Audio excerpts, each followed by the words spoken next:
लूका 22 उसकी 39-40। जब वह बाहर निकलकर अपनी रीति के अनुसार जैतून के पहाड़ पर गया और चेले उसके पीछे हो लिए। उस जगह पहुंचकर उसने कहा, प्रार्थना करो ताकि तुम परीक्षा में ना पड़ो। हालेलुया।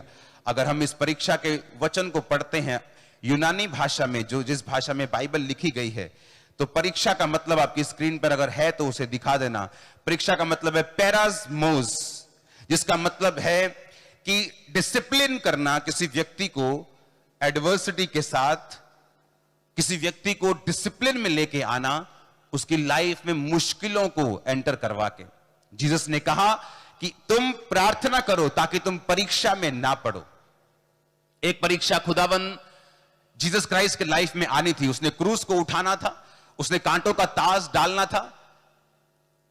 कोई पाप साबित नहीं हुआ जीसस क्राइस्ट पे। मालूम है कि नहीं मालूम?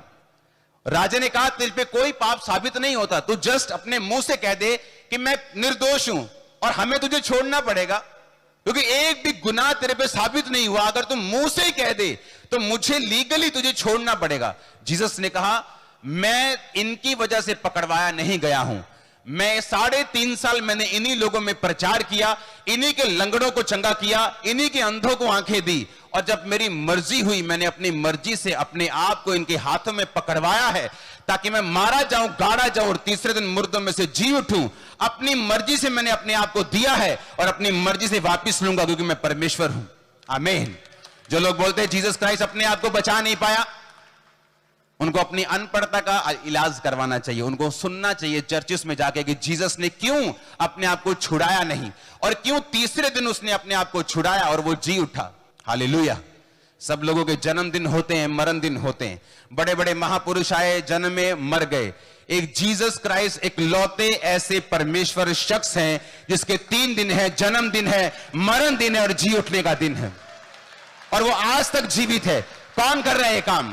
कौन हीलिंग कर रहा है? मेरे पास क्या पावर है? मैं तो आपके जैसा 2 हाथ 2 आंखें रखने वाला मनुष्य हूं।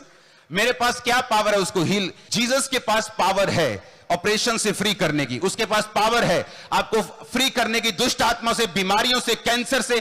उसके पास ताकत है क्योंकि वो जी उठा सारे काम को फिनिश करके। आमीन।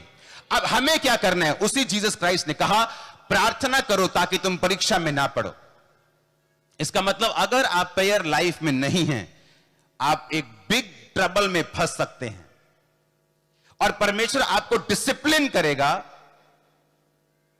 उस मुसीबत में कि आप अपनी लाइफ को प्रार्थना में बढ़ाएं। लेकिन हर व्यक्ति जो है, जो इस वचन को नहीं जानता, जब वो प्रेयरलेस होता है और शैतान का अटैक उसकी लाइफ पे होता है, तो वो पीछे और पीछे और पीछे होता जाता है।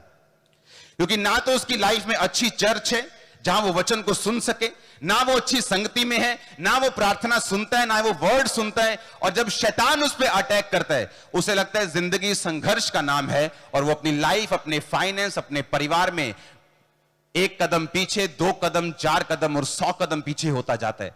जबकि उसे ये नहीं मालूम कि मेरी लाइफ में आने वाली जो अभी आई हुई मुसीबत जो है, वो मेरे प्रेयरलेस होने का कारण है, क्योंकि मैं प्रेयर में नहीं हूं। बाइबल कहती, पौलुस, पतरस, अगर आप उनकी लाइफ को देखें, दोपहर के टाइम स्पेशली प्रेयर करने के लिए शहर के बाहर जाया करते थे। और बाइबल कहती, जब वो शहर के बाहर जा रहे थे तो एक औरत उनको मिली जो बहुत अमीर थी, जो सेव हुई। जब वो जा रहे थे प्रेयर करने के लिए, एक लंगड़ा उनको मिला जो 40 साल से लंगड़ा था, जो हील हुआ। वो लंगड़ा चलाने के लिए नहीं गए, वो सेव करने के लिए नहीं गए, वो प्रेयर करने के लिए जा रहे थे, और मिरेकल्स और साल्वेशन ने उनको फॉलो किया। कौन सी चर्चेस हैं जो सेव कर रही हैं लोगों को, जो साल्वेशन की नदियों को बहा रही हैं? कौन सी चर्चेस जो हीलिंग कर रही?